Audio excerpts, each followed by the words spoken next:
One of the most common questions I get asked in my stream chat is how do I level up my character in Renegades as efficiently as possible, or just how do I level up in general? And I can understand why this might be a confusing topic, because ever since the introduction of the portal and the new leveling system that came along with it, the system itself has undergone drastic changes and is so incredibly different than what it was before. And yes, in a good way. So if the early power grind in Edge of Fate turned you off the game and you've come back for Renegades, or even if you're someone who's just now getting into the game, today my goal is to give you a clear answer on what exactly the best way to level up is in Destiny 2, because leveling is tied to the quality of the gear you earn, with power level 450 being the first milestone to where you start to earn tier 5 gear relatively frequently, and from there on it just gets easier and easier. So if you find today's guide helpful, then your like and subscription would be very much appreciated, but without further ado, let's get into it. The first thing you ought to understand is that in order to level up in Destiny 2, you must play activities that are present within the portal. Any activity that's outside of the portal, such as Pale Heart overthrows,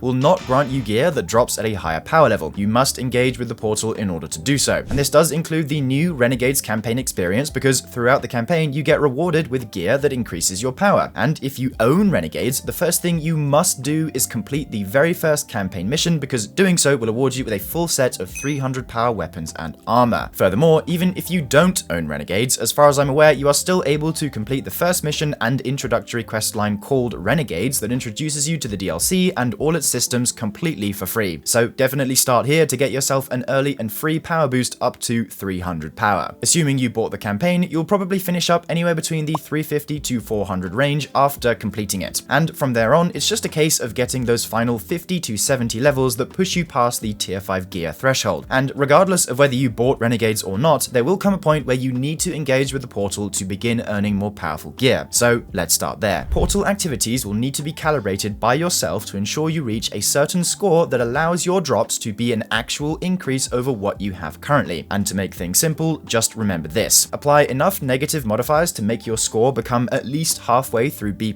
or even A, and you'll never have to worry about whether you're scoring enough. Just get it at least halfway through B+ or A and you should be good to go. Oftentimes though, if you can't be bothered to select the modifiers yourself, playing the match-made activities that are featured will always get you the score you need. With regards to the portal more generally though, in a recent update, Bungie have now made it so the picture card for each portal activity actually tells you how many powerful drops the activity offers. Take the Birthplace of the Vile Fireteam mob for example. It shows you get 2 completion rewards, and at least for me, also offers 3 green bonus engrams upon activity completion. And it's these bonus engrams that are the next key component of leveling up efficiently via the portal. And I'm actually going to dedicate this entire next section of the video to these engrams because they're just that important. So bonus engrams are the green icons present on every portal activity. And these are very important because they also drop as powerful gear when completing the activity. So taking the same example from earlier, I can run Birthplace of the Vile, which should only take me around maybe 10, maximum 15 minutes to do, and then I will be awarded with 2 completion rewards and 3 bonus engrams, totaling 5 powerful rewards. And if you work it out, assuming a 10-minute completion time, that's 1 powerful drop every 2 minutes, which is incredibly efficient. Essentially, the name of the game with the portal now is finding which activities of yours feature bonus drops, then just blasting through all of them. Unlike in the Edge of Fate, you should almost never have to repeat the same activity more than once to be most efficient with your farming, because once you complete an activity, the bonus drops you had on it are obviously gone. So now you just find another one, like the Sunless Cell for example, and just go again. Then another new activity after that, perhaps in a different category, like Arena Ops, and just do this process over and over again until you're out of bonus drops. However, if you've loaded up the game for the first time in months, it's likely that a lot of the activities you see within the portal won't have these engrams attached to them, or at least not very many. So how do you get more of them? Well, for starters, completing any portal activity has a chance to award a bonus engram that attaches to a different portal activity, but what's even better is completing the 3 weekly objectives in your seasonal hub overview, because each of these grants 4 randomly allocated bonus drops and aren't terribly time consuming to complete either. You'll just end up doing them naturally by playing. So once you've amassed a decent amount of bonus drops, just go through all of them and reap your rewards. And just as a sort of general guideline, any solo ops are very good with regards to time efficiency, especially if you have 3 bonus drops on one. It's literally 4 drops in under 5 minutes in some cases. Fireteam ops are again pretty good with them taking at maximum 15 minutes to complete, and most of them drop at least 2 completion rewards. Arena ops are very similar to Fireteam ops in terms of activity length. Pinnacle ops though will take slightly longer to do, but as a result do sometimes offer more completion rewards, like in the case of the Coil or Contest of Elders, which drop 4 each. Though friendly word of advice, any Onslaught variant or Coil or Contest of Elders are pretty bad for farming, so do try to avoid these. Finally, if you like to play PvP, you can also reach max power completely from Crucible if you so wish. So overall, bonus engrams are indeed a very efficient way of getting lots of drops very quickly. However, when it comes to the actual value of the drops you get, so whether they are a +2, a +3, and so on, there are other sources of gear that are in fact worth doing first, before you hit any of your bonuses. And these are the activities present within the newly released Vanguard Alerts tab. Vanguard Alerts are a new section of the seasonal hub that contains 6 activity nodes: Quick Play Fireteam, Quick Play Arena, a random Crucible playlist, a random Grandmaster alert, and the latest raid and dungeon, which currently is the Desert Perpetual raid and the Equilibrium dungeon. And every single one of these nodes have a challenge or series of challenges that award, and I quote, gear with a large power boost and increased tier. And unfortunately, I cannot test the actual quality of these drops myself because I was already at the power cap of 550 when this system came out, but I've heard multiple recounts that the gear is indeed high quality. So knowing this, at the beginning of a new week, or if you have the challenges available, your #1 priority should be to clear out the Vanguard Alerts tab of all its powerful offerings first. And not only that, even if you do finish all the challenges, these nodes can also be attributed bonus engrams, and both playlists drop 2 completion rewards. And furthermore, there is no power level delta on these playlists, meaning you can vastly overlevel them and completely stomp through each activity with ease. And don't worry, this is intended. Bungie want these playlists to feel like a very chill place where you can just get your grind done, no stress required. Lastly, there is no modifier selection system present for both alert playlists and the Grandmaster alert, so you won't have to worry about hitting certain score thresholds at all. Besides the main portal categories and Vanguard alerts, this time round Bungie are actually allowing you to play exclusively Renegades activities to reach maximum level, and by that I mean any activity within the Renegades tab/holo map also drops powerful gear. In fact, each Lawless Frontier job offers 3 completion rewards, and again cannot be customized with your own modifiers, so again no need to worry about scoring. Contracts also drop powerful gear from their reward pool, and so does the Fire and Ice exotic mission on 2 separate occasions. So there's plenty of drops to be found within the current DLC if the main portal is not to your liking. Furthermore, despite the Edge of Fate being outdated now, there are still some sources of powerful gear from Kepler, such as the weekly missions, or of course the Desert Perpetual raid in both its normal and epic variants. Finally, I'm unsure if this was a thing in the past, but if you reach level 19 and 77 in the reward pass, each of them offer an upgrade which increases the chance of getting Prime Engram rewards in portal activities. And essentially what a Prime Engram is an extra loot drop that has a random chance to be awarded at the end of any portal activity. And this drop in particular will always be a higher power increase and a tier up from what your current power band allows. And previously in the Edge of Fate, Prime Engrams were the only way to level past 400 way back in the beginning. And I did this grind myself, and let me tell you, it was miserable. But thankfully now, Prime Engrams are way less important and can effectively be ignored. They're just a nice surprise to get every now and then. Getting your clan to level 4 also increases your chance at primes, but again, this doesn't really matter anymore. So overall, what is the best way to level up your gear in Destiny 2 in Renegades? To recap, it's best to start off by completing the introductory Renegades quest and earning a full set of 300 power gear. From there, if you own the DLC, your best course is to complete the campaign, which should get you to around the 400 mark, and at that point you can continue playing Renegades content like the Lawless Frontier, Fire and Ice, and Invasions, since they all drop continuous sources of power and are very enjoyable to play. But I would recommend, if you could spare a moment, to complete all of your Vanguard Alerts challenges, because they drop a boatload of rewards that are also higher quality, as well as tons of other stuff like materials, exclusive weapons, and so on. Once you've cleared your Vanguard Alerts and want a break from Renegades, chase down as many bonus engram activities within the main portal as you can, and try to pick the ones that are most efficient with regards to time. As a general rule of thumb, anything that works out to be over 5 minutes per powerful drop probably isn't worth it. Looking at you, Coil/Contest of Elders. Overall, the leveling experience is so much better now than it was during the dark times in Edge of Fate, since now you have so much more freedom regarding what you're able to do to earn power, which is certainly a relief. Anyway, if you yourself have any additional tips or questions concerning the power grind that I may have missed, then definitely feel free to leave them down in the comments below. However, that does bring us to the end of the video. So if you found today's guide helpful, then a like and subscribe is very much appreciated, and I'll see you in the next one. Bye for now, dear viewer.